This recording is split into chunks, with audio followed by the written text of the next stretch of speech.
Pride and Prejudice. By Jane Austen. Chapter 27.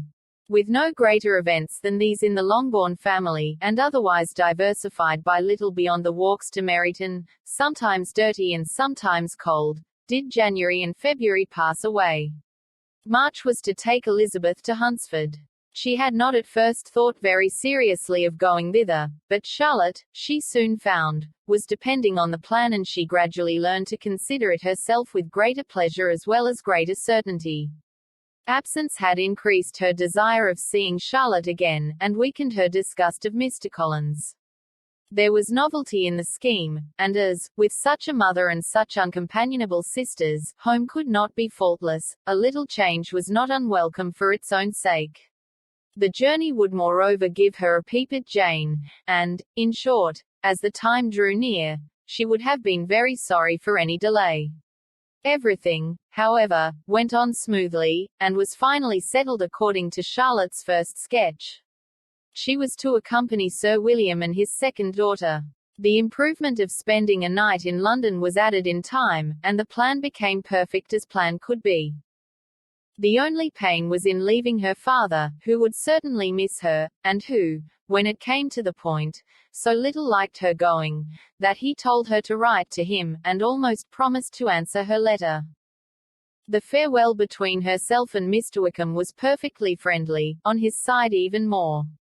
His present pursuit could not make him forget that Elizabeth had been the first to excite and to deserve his attention, the first to listen and to pity, the first to be admired, and in his manner of bidding her adieu, wishing her every enjoyment, reminding her of what she was to expect in Lady Catherine de Bora, and trusting their opinion of her, their opinion of everybody, would always coincide. There was a solicitude, an interest which she felt must ever attach her to him with a most sincere regard. And she parted from him convinced that, whether married or single, he must always be her model of the amiable and pleasing. Her fellow travellers the next day were not of a kind to make her think him less agreeable. Sir William Lucas, and his daughter Maria, a good-humoured girl, but as empty-headed as himself, had nothing to say that could be worth hearing, and were listened to with about as much delight as the rattle of the chaise. Elizabeth loved absurdities, but she had known Sir William's too long. He could tell her nothing new of the wonders of his presentation and knighthood, and his civilities were worn out, like his information. It was a journey of only 24 miles, and they began at so early as to be in Gracechurch Street by noon. As they drove to Mr. Gardina's door, Jane was at a drawing-room window watching their arrival. When they entered the passage she was there to welcome them, and Elizabeth, looking earnestly in her face, was pleased to see it healthful and lovely as ever.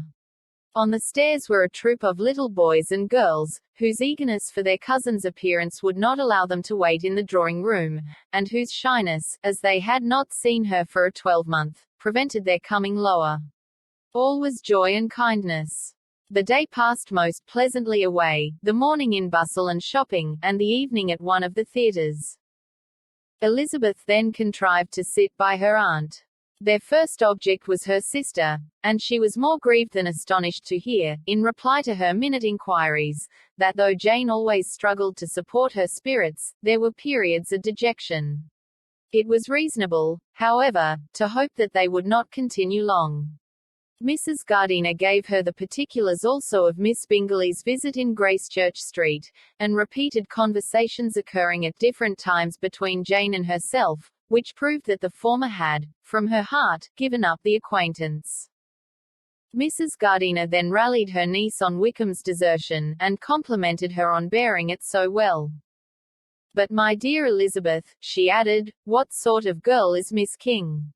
I should be sorry to think our friend mercenary. Pray, my dear aunt, what is the difference in matrimonial affairs, between the mercenary and the prudent motive? Where does discretion end, and avarice begin? Last Christmas you were afraid of his marrying me, because it would be imprudent, and now, because he is trying to get a girl with only £10,000, you want to find out that he is mercenary. If you will only tell me what sort of girl Miss King is, I shall know what to think. She is a very good kind of girl, I believe. I know no harm of her. But he paid her not the smallest attention till her grandfather's death made her mistress of this fortune. No. Why should he? If it were not allowable for him to gain my affections because I had no money, what occasion could there be for making love to a girl whom he did not care about, and who was equally poor? But there seems an indelicacy in directing his attentions towards her so soon after this event. A man in distressed circumstances has not time for all those elegant decorums which other people may observe. If she does not object to it, why should we? Her not objecting does not justify him. It only shows her being deficient in something herself, sense or feeling. Well, cried Elizabeth, have it as you choose. He shall be mercenary, and she shall be foolish. No, Lizzie, that is what I do not choose. I should be sorry, you know, to think ill of a young man who has lived so long in Derbyshire. Oh, if that is all, I have a very poor opinion of young men who live in Derbyshire, and their intimate friends who live in Hertfordshire are not much better. I am sick of them all. Thank heaven. I am going tomorrow where I shall find a man who has not one agreeable quality, who has neither manner nor sense to recommend him. Stupid men are the only ones worth knowing, after all. Take care, Lizzie. That speech savors strongly of disappointment. Before they were separated by the conclusion of the play, she had the unexpected happiness of an invitation to accompany her uncle and aunt in a tour of pleasure which they proposed taking in the summer. We have not determined how far it shall carry us, said Mrs. Gardiner, but, perhaps, to the lakes. No scheme could have been more agreeable to Elizabeth, and her acceptance of the invitation was